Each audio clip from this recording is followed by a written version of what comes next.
Estamos ante un libro que se sostiene sobre un interés morboso.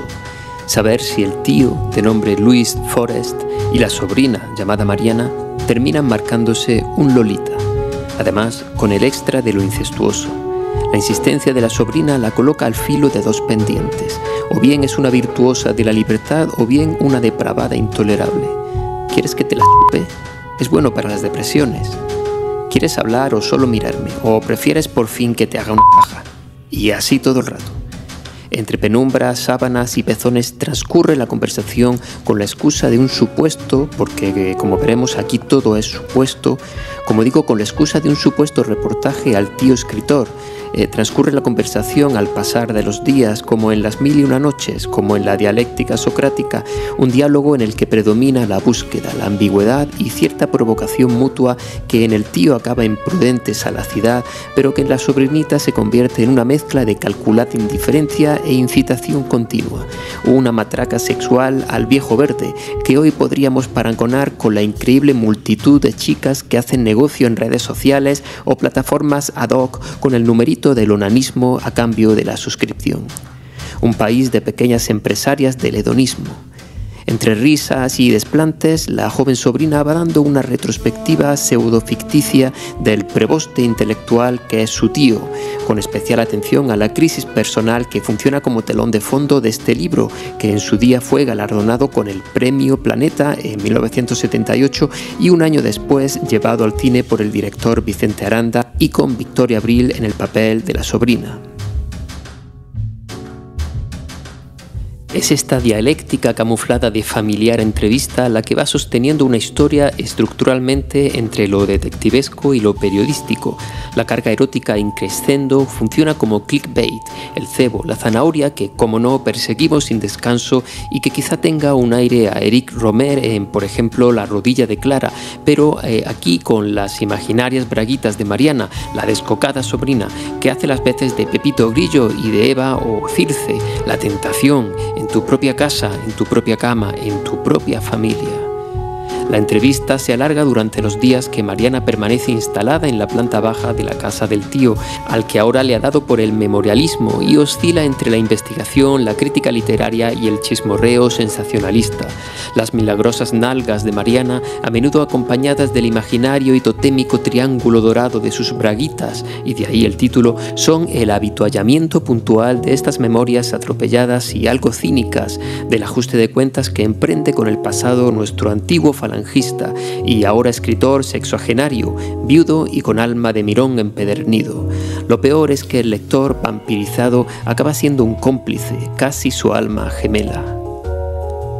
Participamos del ánimo del tío y de una atmósfera que va enrareciéndose a medida que los terceros personajes, los de reparto, evidencian la distancia sideral, apenas unas décadas, que los separa.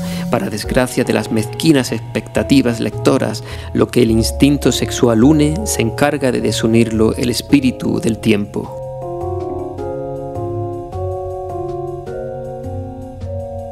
Cabe en este punto mencionar la horrible e inexplicable fotografía de la cubierta, con la que quizá quisieron enmarcar este libro en el folletín de kiosco, en la serie B o en las parafilias pornográficas con las que de hecho mantiene alguna relación.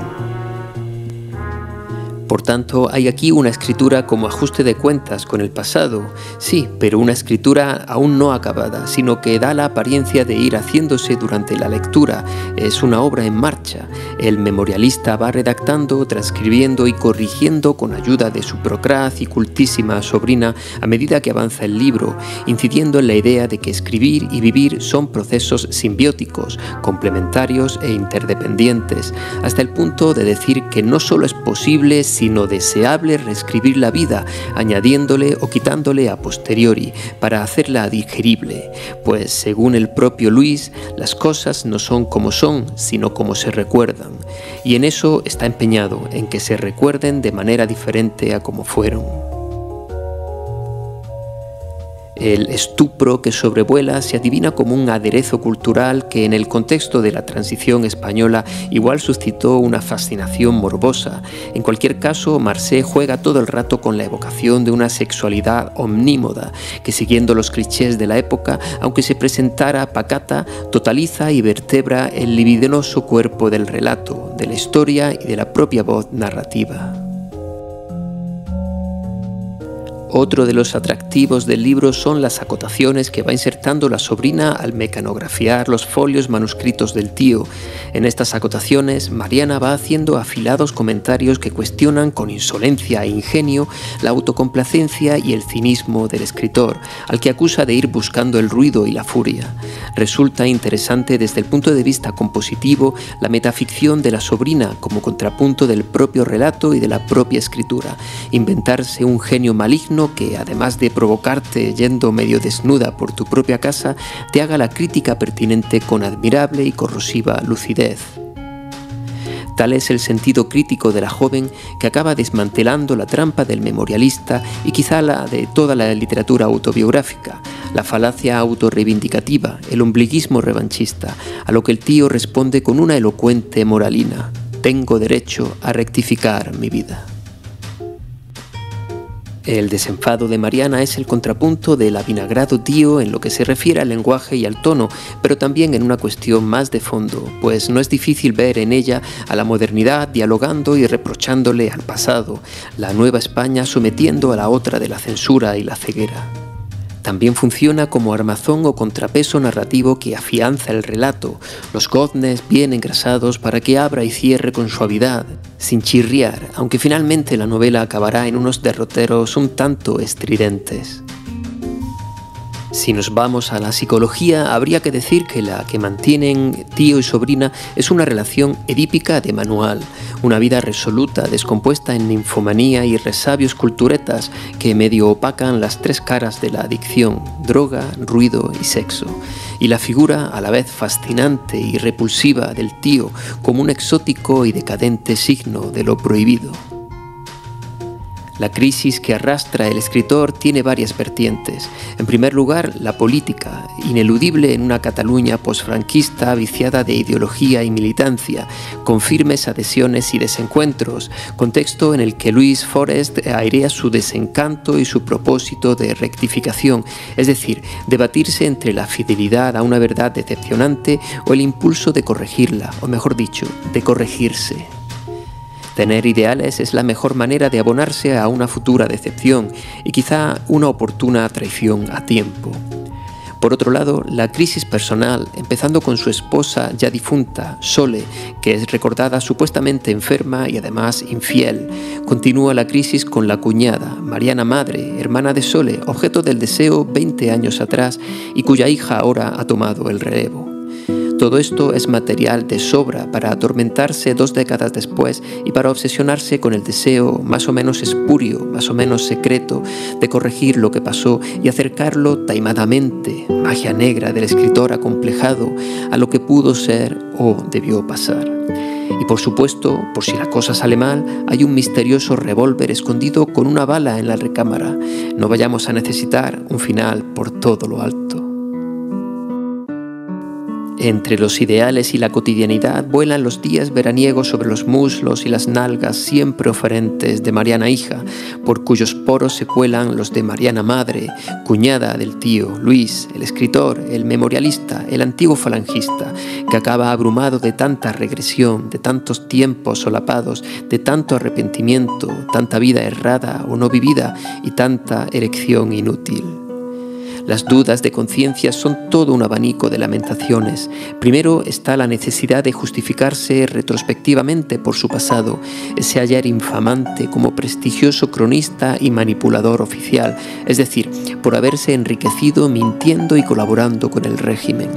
Y luego están las dudas sobre si aprovechar la enervante propuesta carnal de la sobrina o bien mantenerse en una integridad en la que, a decir verdad, nadie, quizá ni él mismo, cree.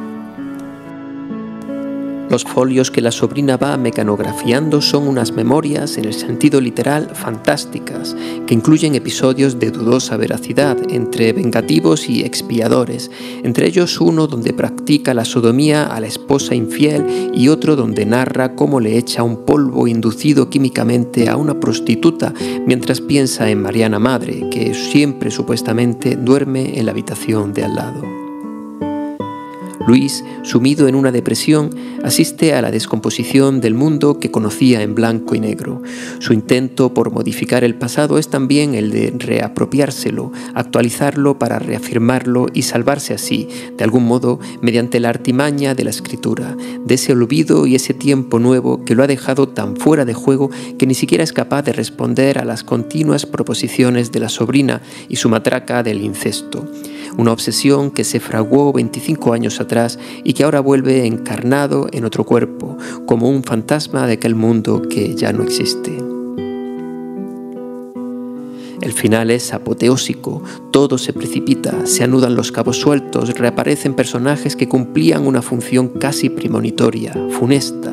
Los hilos argumentales se entrecruzan hasta formar una verdadera tragedia griega, el incesto inconscientemente consumado, ya no con la sobrina, sino con la hija, y el suicidio frustrado, todo el patetismo desbordado, quizá así, un poco patéticamente, pero vertiginoso, diestro en esa recolección de elementos que previamente se habían ido diseminando y voluntarioso en la construcción de esta novela trágica, premiada en su día y ahora, más de 40 años después, recuperada al menos por un lector atrabiliario, con propensión también al memorialismo y al refugio de la ficción como el más probable, quizá el único norte de la vida. Por último, destacaremos la idea de espejismo como una constante en el libro, quizá en coherencia con esa atmósfera de cambios donde la velocidad importaba más que la prudencia. Aquí todo es supuesto, todo es líquido, nebuloso, incluso lo más evidente, lo que tenías ante los ojos. Las bragas de oro finalmente no existen, la sobrina no era tal cosa. El pasado es un cúmulo de opiniones contradictorias. Sole era a veces Mariana y a veces una joven desconocida, incluso una prostituta anónima. Uno no sabe si comprometerse con la vida es solo la manera de abonarse a la sensación de ser un completo desconocido 20 años después. En esto, la política y el amor acaban siendo dos caras de la misma moneda, dos formas no muy distintas de la misma ebriedad y del mismo desencanto.